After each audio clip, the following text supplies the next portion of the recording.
By early August 1945, the planet had been tearing itself apart for 6 brutal years.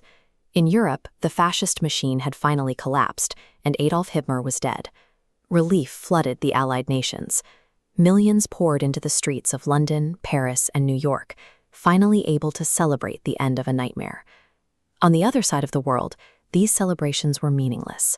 In the Pacific Theater, Japanese forces remained entirely unbroken, refusing to yield a single inch of ground without fighting to the absolute last breath. With Berlin in ruins, the entire weight of the global human toll concentrated into a single, terrifyingly brutal front in the Pacific. The United States military faced a grim calculation. Launching a traditional amphibious invasion of the Japanese home islands would be a bloodbath, with casualty estimates running into the millions for both sides.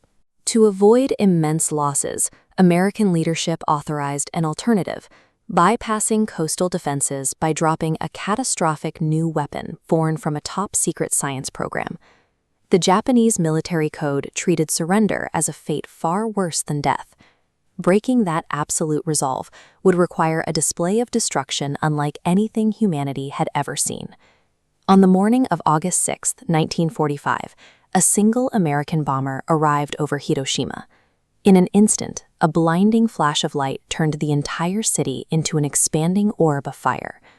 Roughly 70,000 people were killed in a matter of seconds, and thousands more were condemned to a slow, agonizing death by radiation poisoning over the coming weeks.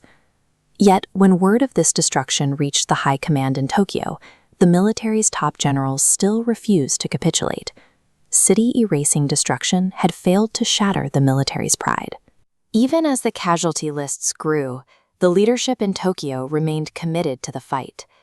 3 days later, on August 9th, the United States delivered a second strike. Another atomic bomb detonated, obliterating the port city of Nagasaki. Within hours, a second disaster hit.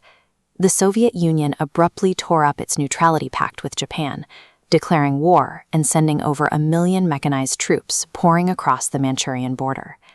American forces pressed hard from the Pacific and the East, while the massive Soviet war machine began collapsing inward from the West. The dual threat of atomic fire and Soviet invasion left leadership facing immediate, total erasure. Deep inside the Imperial Palace in Tokyo, the Supreme War Council held an emergency meeting.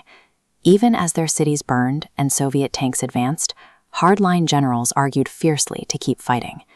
The deadlock was finally broken from the top. Emperor Hirohito, a figurehead who traditionally remained silent during political debates, shattered centuries of protocol. He stepped in and declared that continuing the war meant total annihilation. On the night of August 14th, rogue military officers launched a desperate coup. They ransacked the palace grounds under the cover of darkness, hunting for the vinyl record containing the emperor's surrender speech so they could destroy it. The survival of millions briefly hung in the balance, dependent on a few mutinous soldiers failing to find a hidden piece of wax in a pitch-black room. The rebels never found the recording. By morning, the coup had collapsed, and at noon on August 15th, the broadcast went live. Across the nation, Japanese citizens stood rigidly around loudspeakers. They were hearing the voice of their emperor, a man they were taught to revere as a living god, for the very first time. The message he delivered was surrender. In the immediate aftermath, heavy silence fell over the streets. Civilians collapsed into tears, while hundreds of disgraced military officers chose to end their own lives. That single broadcast shattered the psychological spell of the invincible empire, forcing an entire population to confront the reality of their defeat. 2 weeks later, on September 2nd, the final formal act of capitulation played out aboard the American battleship USS Missouri, anchored in Tokyo Bay. Under the watchful eyes of Allied commanders, representatives from the Japanese government and military signed the documents, terminating 6 years of relentless global slaughter. The 6-year slaughter reached its end with a failed midnight coup and a few